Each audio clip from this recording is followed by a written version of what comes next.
महाराष्ट्राचे मुख्यमंत्री देवेंद्र फडणवीस यांच्यासोबत खूप खूप स्वागत आहे sir. To the point. Sir, जसं मी म्हटलं की खूप महत्त्वाची निवडणूक वाटते, कारण एक सगळ्यात महत्त्वाचं कारण जे 8 वर्षांनंतर या निवडणुका होत आहेत, मधल्या काळात त्या लांबत राहिल्या. निवडणुका पक्षांसाठी महत्त्वाच्या असतातच, म्हणजे त्या एका प्रक्रियेचा भाग आहे, पण तरीसुद्धा कार्यकर्त्यांसाठी यावेळेस आम्ही बघतो, विशेष करून भाजपच्या कार्यकर्त्यांमध्ये या निवडणुकीसाठी प्रचंड रस्सीखेच दिसून येते. तर ही काय आपण याला म्हणायचं, डेस्परेशन म्हणायचं की या ताणलेल्या गोष्टीमुळे मुळात काय आहे की केवळ भाजपच नाही, सगळ्याच पक्षांमध्ये ही स्थिती आहे. भाजपची सध्या निवडून याची शक्यता जास्त असल्यामुळे आमच्याकडे जास्त आहे. मुळामध्ये आपण जर बघितलं तर प्रत्येक निवडणुकीनंतर एक नवीन पिढी तयार होत असते. 17ची निवडणूक झाली, एक नवीन पिढी तयार झाली.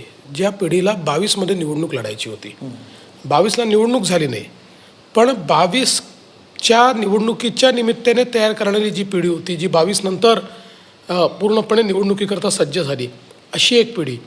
अशा 2 पिढ्या एकत्रित या निवडणुकीकरता आल्या.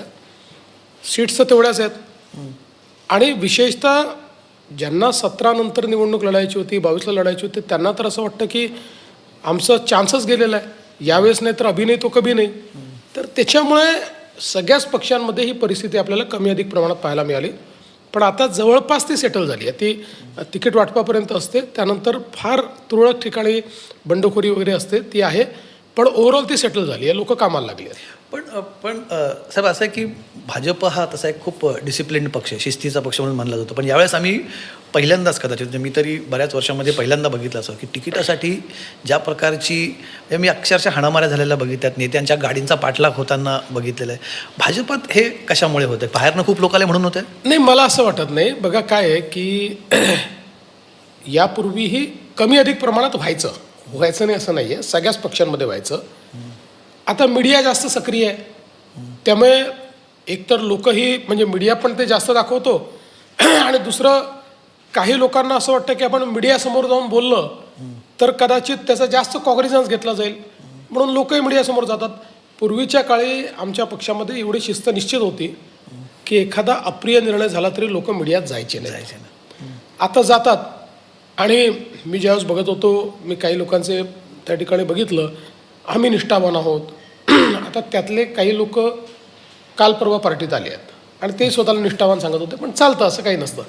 दुसरं असं आहे, तुम्ही एक लक्षात घ्या की या 10 वर्षाच्या अंतरामुळे एका वॉर्डामध्ये 4 निष्ठावंत आहेत, त्यापैकी एकालाच तुम्ही देऊ शकता. उरलेल्या 3 निष्ठावंतांना वाटतं की माझ्या निष्ठेत काय कमी राहिली, मी तर याच्यापेक्षा जास्त निष्ठावान होतो. आता निष्ठेचं माप तर आमच्याकडे नाही, किती लिटर याच्याकडे आणि किती किलो त्याच्याकडे आहे.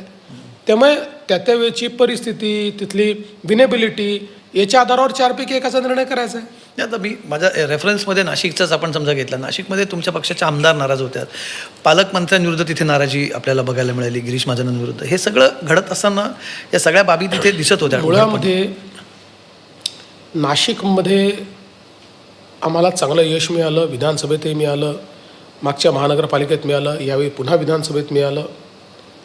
पण हे मिळत असताना काही भाग नाशिकचे असे आहेत की जे आमच्या लक्षात आलं की ज्या ठिकाणी आम्हाला अजूनही रिस्पॉन्स मिळत नाही. बहुतांश भागात मिळतो, काही भागात तुलनेनं कमी मिळतो. आणि मग अशा ठिकाणी थोडंसं पॉलिटिकिंग करणं, थोडं सोशल इंजिनिअरिंग करणं, या दृष्टीने काही लोक पक्षामध्ये आपण घेतलेले जे लोक आहेत ती वॉर्ड निवडून आलेली आहेत का, याच्या आधी आलेली नाही आहेत.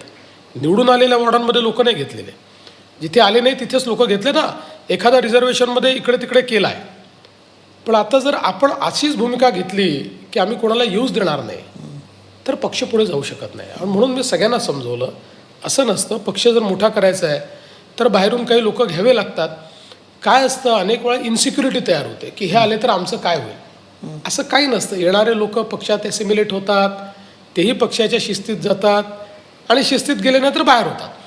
त्याच्यामुळे मला वाटतं की नाशिकमध्येही काही सुरुवातीला थोडी ओव्हर रिॲक्शन झाली, पण त्यानंतर मला अडचण नाही वाटत. पण बाहेरनं लोक घेणाऱ्यांना भाजपाला नेहमीच टीकेचं धनी व्हावं लागतं की, म्हणजे आताही जेव्हा तुमच्या राजकीय विरोधकांकडून टीका होते की तुम्ही पक्ष वाढवा, तुम्ही इतर पक्षातनं कशाला लोक घेतात, तुम्ही म्हणजे जसं राज ठाकरे म्हणतात तुम्ही इतरांची मुलं मांडीवर का घेताय. मला एवढंच सांगा, पक्ष वाढवा म्हणजे मॅन्युफॅक्चर करता येतात का नेते? मॅन्युफॅक्चर होतात का? कुठल्या तरी पक्षातनंच आलेले आहेत ना. राज ठाकरेंच्या पक्षात कुठनं लोक आले ते काय त्यांनी मॅन्युफॅक्चर केले? शिवसेनेतनंच आले. शिवसेनेत कुठनं लोक आले? कुठल्या तरी पक्षातनंच आले ना. लोक काही मॅन्युफॅक्चर थोडी होतात. आमची एकच पार्टी अशी आहे ज्या पार्टीत आजही 70-80% लोक होमग्रोन आहेत आणि 10% लोक हे 20-20 वर्ष पक्षात आहे बाहेरून आले असले तरी.